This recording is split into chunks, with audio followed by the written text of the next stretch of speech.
our strategy is to hire really good, smart people that are self-motivated and are in it for the right reasons. And then, obviously you don't have to worry too much about micromanaging. And I think also, you get the best performance when they're energized and they feel good and they're healthy.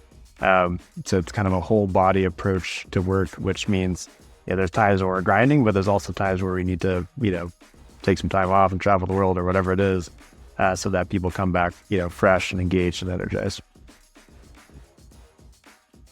This is the Business OS, a conversation powered by JustCall, dedicated to giving you the tools and knowledge needed to win your business. Conventional wisdom suggests that extroverts are the best sellers. Our guest today is proof that reality often leaves conventional wisdom in the dust. After briefly considering finance as a career, he gave in to the allure of sales, joining Tech Validate as the company's first salesperson in 2010. It wasn't easy at first, especially for an introvert. But while it started with him making cold calls and secretly hoping no one picked up, in less than 5 years, he would lead the sales team as the organization's director of sales. After the company was acquired by SurveyMonkey, he would continue in this role, becoming the director of solution sales before moving to his current hometown of Jackson, Wyoming. This is where he would let his entrepreneurial dreams take shape. Today, his company UserEvidence stands out as a thriving B2B tech startup in a city known far more for skiing and the great outdoors. It has raised $14 million in funding and is a fantastic example of a company that balances sustainable growth with a great employee-friendly culture, something that conventional wisdom often suggests can't be done. Seems like proving conventional wisdom wrong has become a habit for him. Ladies and gentlemen, I'm really excited to welcome our guest for today, CEO of UserEvidence, Evan Huck.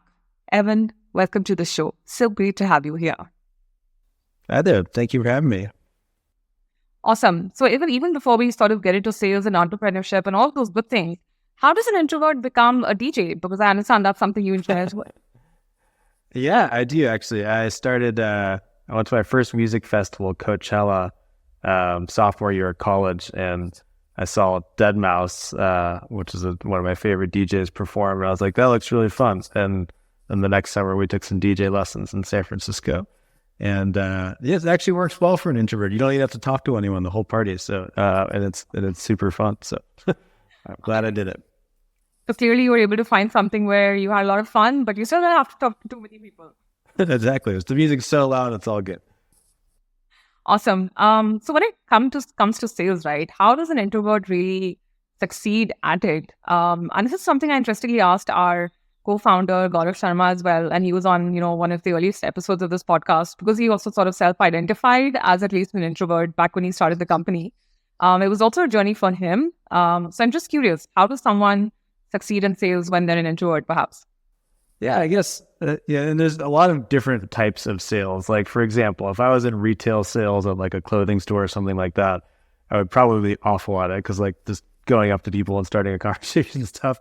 But the type of sales I'm in, I would characterize as, more high-level, sophisticated enterprise sales where we're selling 5-6 figure software that's relatively complex to a large group of enterprise buyers, and then in that market, I think one of the best skills that you can have as a salesperson is listening, because it is important to build trust and build credibility and become a trusted advisor, and the only way to do that is really to have a good fundamental understanding of the prospect's problem.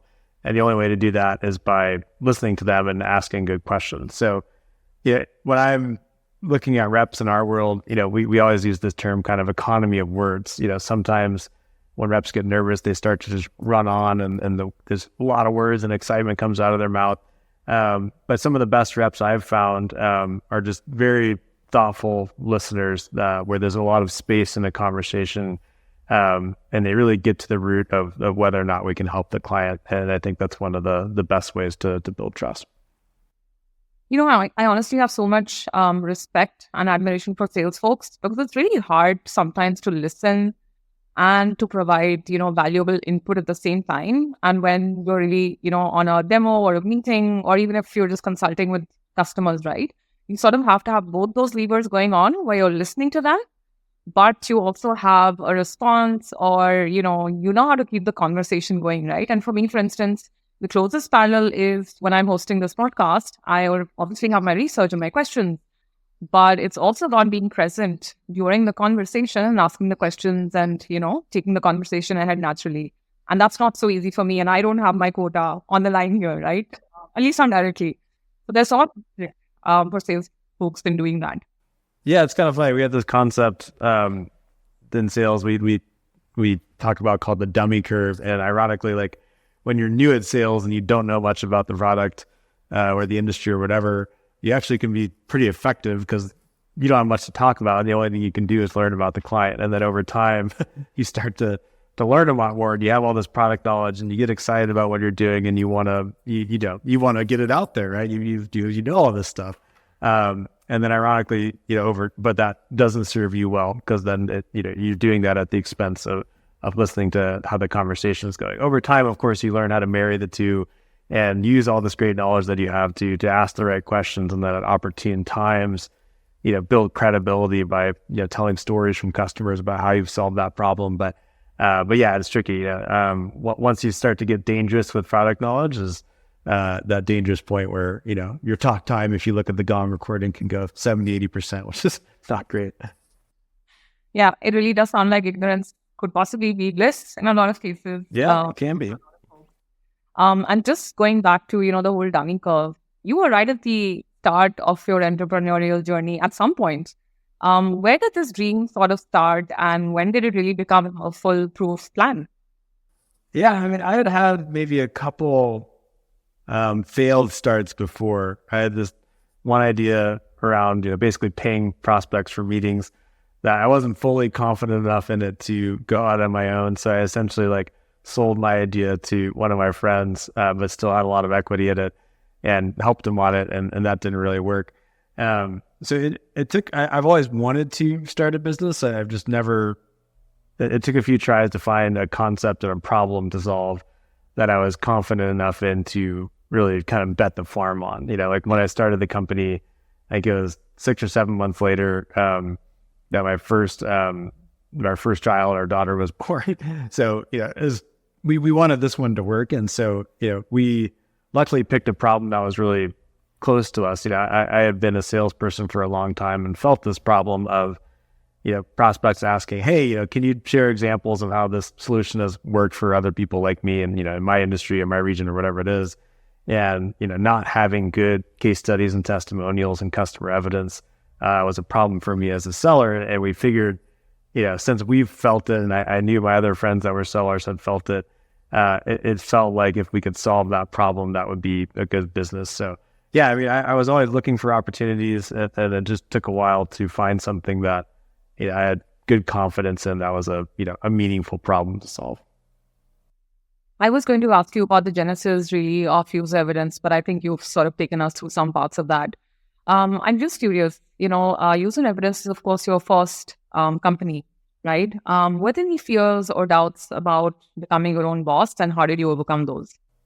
Actually, now that I think about it, my first company was actually in college. So remember, we learned how to DJ'd a bunch of parties. We did create a DJ collective that was 8 DJs that would just ship out to different parties.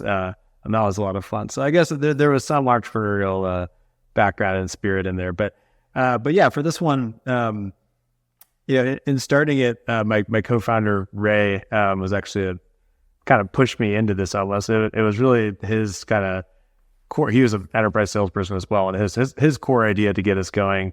I also think having a partner, as not all companies, of course, have co-founders, but I've really enjoyed it. Having someone to share that journey with, both the ups and the downs, and someone to bounce ideas of and developing kind of complementary and different skill sets. Has been a great experience, and we have a lot of fun together as co-founders. That's awesome to hear. I'm just curious, were there any challenges really in setting up a tech startup outside of the California or Texas bubble? And it's ironic I ask this because I'm based in India currently, right? And like we just talked about, the world is truly becoming global, but there still are certain bubbles here and there, right? Did you feel any challenges there, and how did you overcome those? A little bit. I mean, it was during COVID, so it had just started to become somewhat normalized to have a company outside of Silicon Valley. And granted, I'm very fortunate to have gone to Stanford University and then spent 7 or 8 years in Silicon Valley and San Francisco, right in the middle of it. So like I still had a very strong network, in Silicon Valley where a lot of our investors came from. It was interesting though in Jackson where we live, which is a fairly small ski town of like 10,000 people. Talent was obviously a little bit of a constraint, right? There's not a whole lot of, if any, engineers, and if they are, they're just working remote for Google, skiing 4 hours a day or something like that. So it was tricky to find talent. We have ended up finding a lot of good salespeople here that come from cool backgrounds, ski guide, raft guide, a sushi chef, like all kinds of cool different, diverse people. So yeah, been able to eventually build a good office. We have 7 people here in Jackson, and then the rest are kind of spread out. But yeah, I mean, it was definitely an advantage to have spent some time in Silicon Valley and have been immersed in that. But I do think COVID, created a pattern where it was more realistic and normalized to then take those Silicon Valley concepts out into different parts of the world where people want to live and kind of have this work-life balance. And really talking about work-life balance and culture, right? A lot of companies talk about it, but very few actually put it so prominently on their website. For instance, looking at your about section on the website, I believe I saw powder policy, which was super interesting to me. I've never read about the powder policy before this, which we see when there's good snow, from what I understand. As a founder, how do you maintain company culture? Because it seems to be very important. Well, it's easy to put it on your website. It is harder to live it and actually encourage folks to take advantage of the flexibility that we give them. I think one of the things is doing it, leading by example, and because you can have unlimited vacation, but if the environment is such that it's like you're on them and it's like frowned upon when you take it, then that's not really a limited vacation. So I try to live my own life like I wanted to extend that to others. For us, that means we might go down to Moab and Utah and work from our Sprinter van with our kids and that kind of thing. It might be like if it snows a bunch, going skiing in the morning and just working later at night. So I think our strategy is to hire really good, smart people that are self-motivated and are in it for the right reasons. And then obviously you don't have to worry too much about micromanaging. And I think also you get the best performance when they're energized and they feel good and they're healthy. So it's kind of a whole body approach to work, which means there's times where we're grinding, but there's also times where we need to take some time off and travel the world or whatever it is, so that people come back fresh and engaged and energized.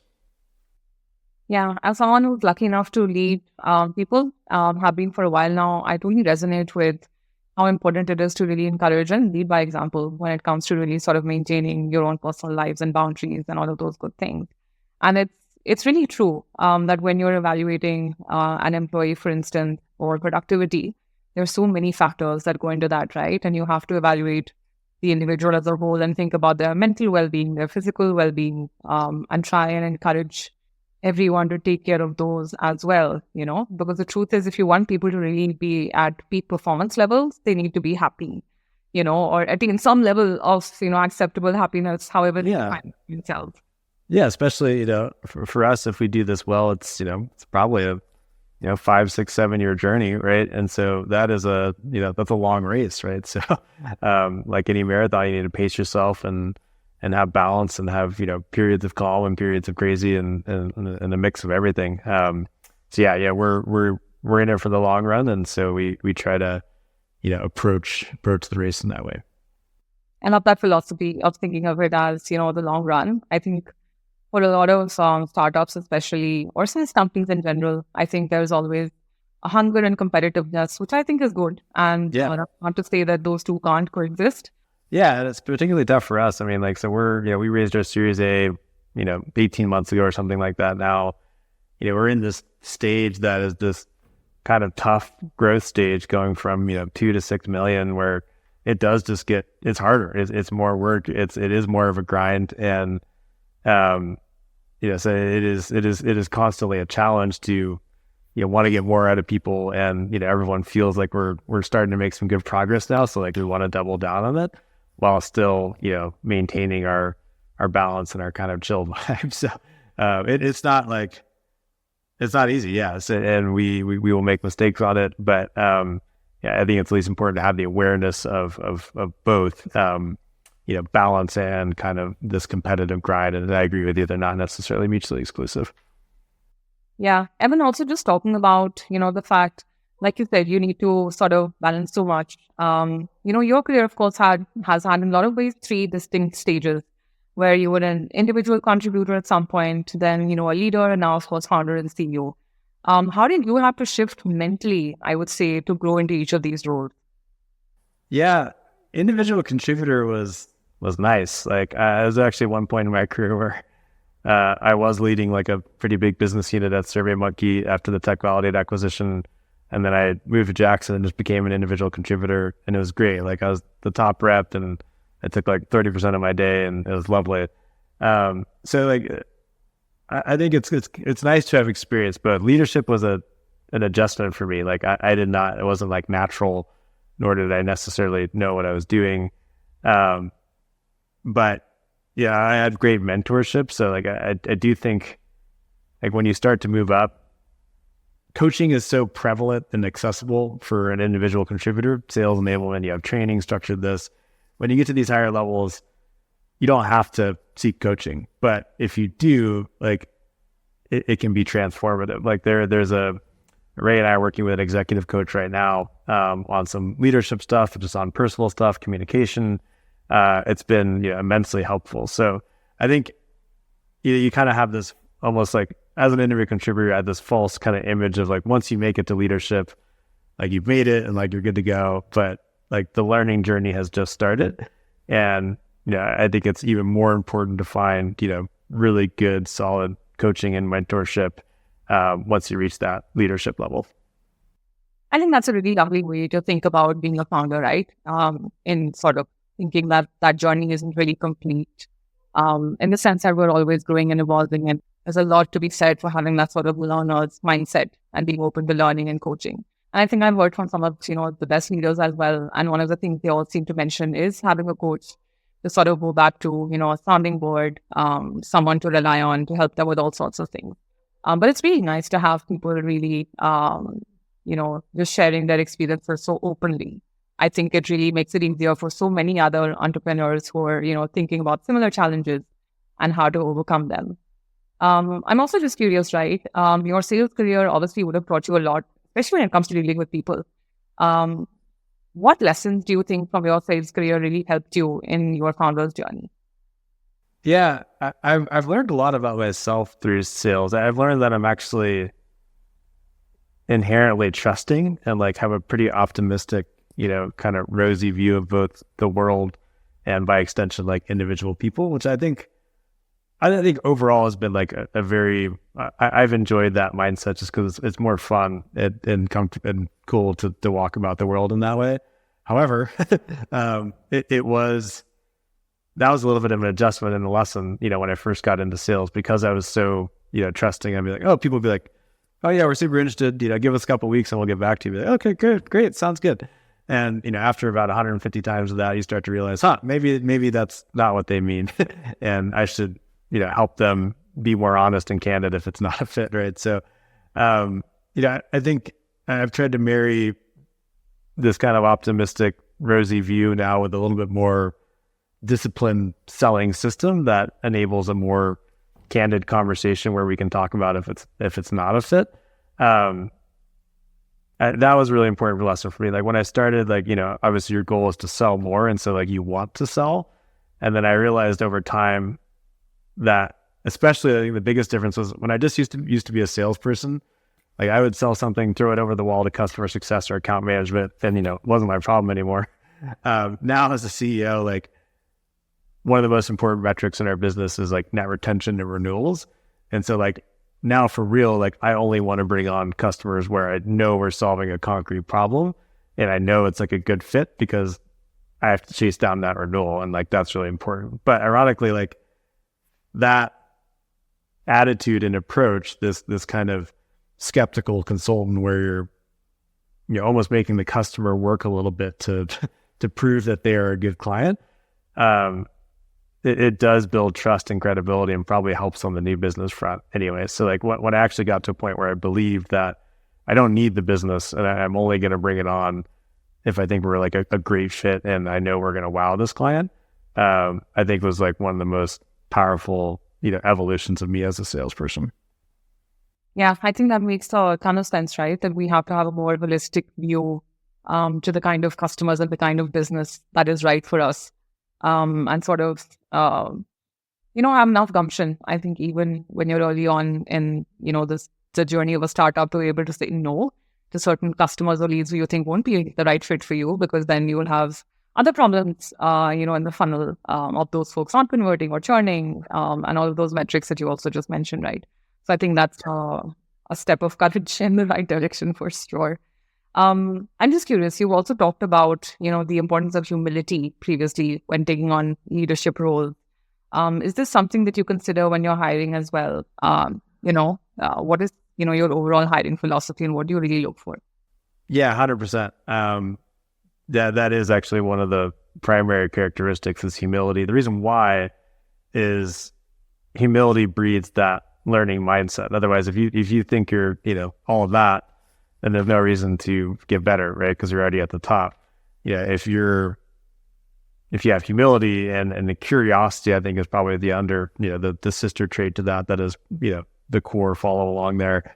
Then you look at the world and see tons of upside, both in yourself and the company, and you put yourself in a position to go learn how to get there. So humility, I think, breeds curiosity, which breeds, really an environment where you can get better, which I think is absolutely, critical in a startup. The other traits I look for, especially in leadership, that listening first approach is really important to me, at least on my leadership team. I've made errors in the past where, it's executives that are impressive, but they just suck up a lot of airtime in meetings and stuff like that. And it's hard to get done. So yeah, I love folks that are thoughtful, and listen and articulate, but also just like chill and fun and have a good sense of humor and are fun to work with. I think there have been times in the past where I sacrificed on that, and this time around with UserEvidence, I think we've done a very good job of like holding that kind of vibe sacred, and it doesn't feel like work because it's just you're working with a bunch of smart people that are also really fun, and it's a great environment to be in. It sounds pretty incredible, Evan.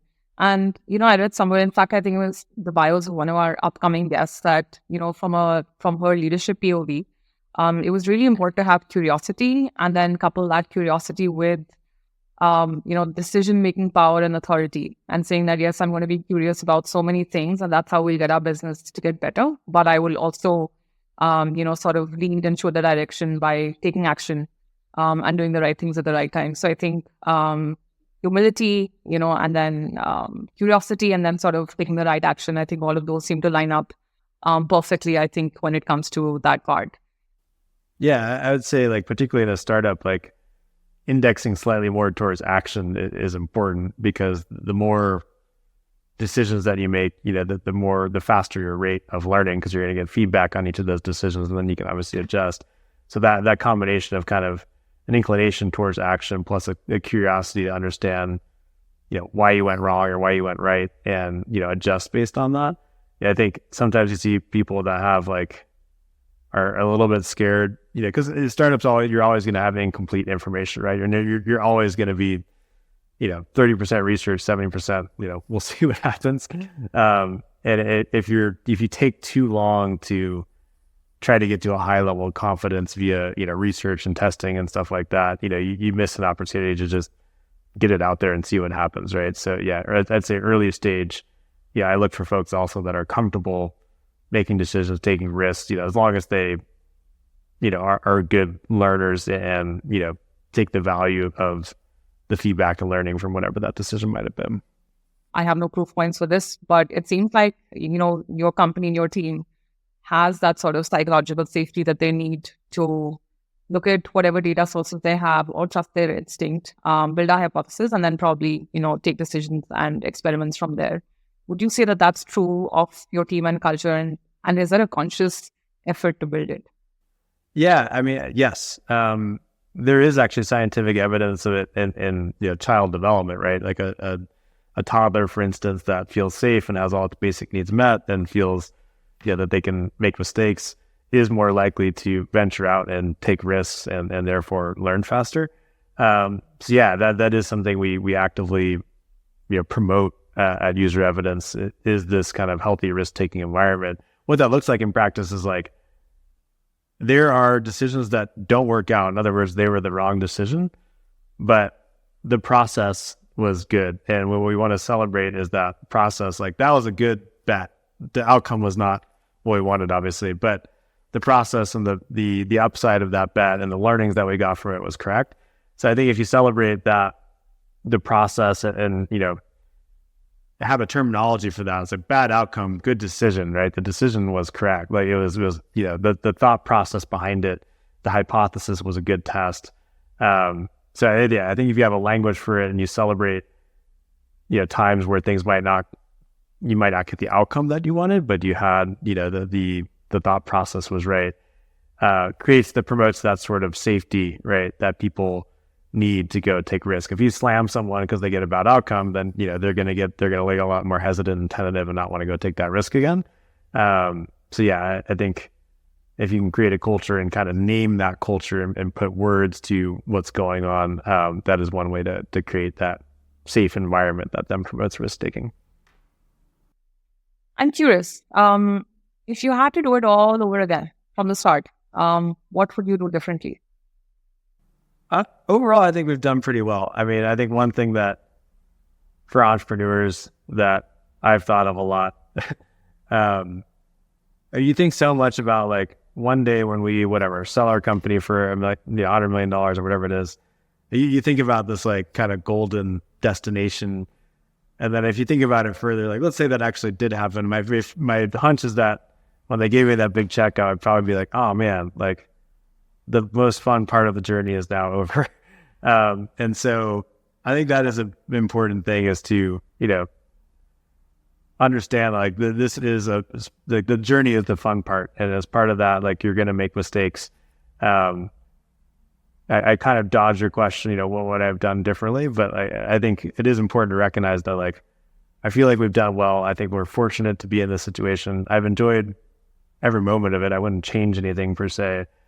But if there was one thing if I had to answer the question, what I would say is just like on the hiring front, just putting the bar even higher. Again, like at least in my past career, I have made compromises on that. And I think it's, as we've gotten better at it, I think it's one of our strengths is just having this really high bar, both in terms of like the functional expertise needed to do the role, but also just someone that like you enjoy working with, that is just fun to be around. So, yeah, I would keep raising that bar. That's great to hear. And here's probably my last question for you today. I'd love to understand a little bit more about UserEvidence and, what problem is it? What's your hypothesis that you're solving for? Yeah, you said you're a product marketer, right? Yes. One of my... Okay, cool. So yeah, put your B2B product marketing hat on for this one, because that is the audience that we sell to. So our customers are typically like, B2B technology companies, maybe Series B, C, all the way up to Salesforce and Gong and ADP and Broadcom and folks like that. But the common factor is they all sell something expensive and high consideration in a competitive market. So if I asked you, why should we choose your solution versus someone else's, or can you give me evidence that this is going to work for me? That's a tough question to answer. Traditionally the model is like, all right, let's go find one of the handfuls of case studies that we have and put it in front of you, and then hopefully that works. But the problem is like it is difficult to create that sort of customer story content at any sort of scale, particularly if you sell to large enterprise. Like getting a big bank to go do a case study is just tough. So there's all this friction in the way of unlocking stories from your happy customers. And so what our product UserEvidence is designed to do is harness the voice of all these happy customers and users that you have, and then package up this positive voice and feedback into good-looking, elegant, external assets and proof points, which might be testimonials or case studies from individuals, or statistical evidence that might sound like 89% of customers saw ROI in 6 months or less. So it's a way to just use your customers to really prove or substantiate claims around the value that the product delivers. That sounds eminently useful because you're right. It's not easy to get, as easy as it may sound, it's not that easy to get, customer proof or case studies or any of those assets, right? There's an entire machinery that goes into place, and it's, I'm sure, so much more for enterprise companies, right? That scale of that problem and the kind of companies and customers they're dealing with then is much, much more different from just one or two people companies. So it's much more different. Thank you so much for your time with us, Evan. This has been an incredible chat. I will take away the fact that I think you and the company seem to have, a really good vibe, growth, and culture. And I think that's really something to celebrate. So thank you so much for your time with us today. Yeah, thank you for having me. I enjoyed the conversation. Thank you for listening to the Business OS. If you're looking for more resources on how to navigate growth, please go to justcall.io/thebusinessOS. And don't forget, the journey is easier when you have a Business OS.